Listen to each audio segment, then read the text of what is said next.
If you are having trouble accessing your Yahoo Mail account due to security checks, follow these steps to restore full access. This guide will help you navigate the process smoothly.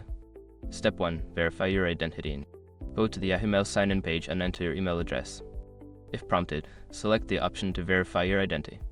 You may need to provide a phone number or an alternate email address linked to your account. Step 2. Receive verification code.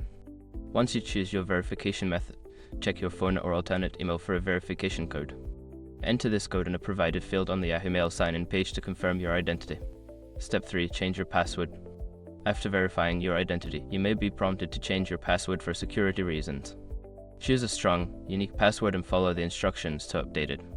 Make sure to remember this new password.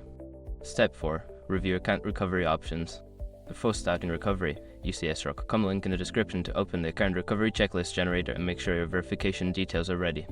Step 5. Enable two-step verification. To enhance your account security, consider enabling two-step verification. This adds an extra layer of protection by requiring a code sent to your phone or email each time you log in from a new device.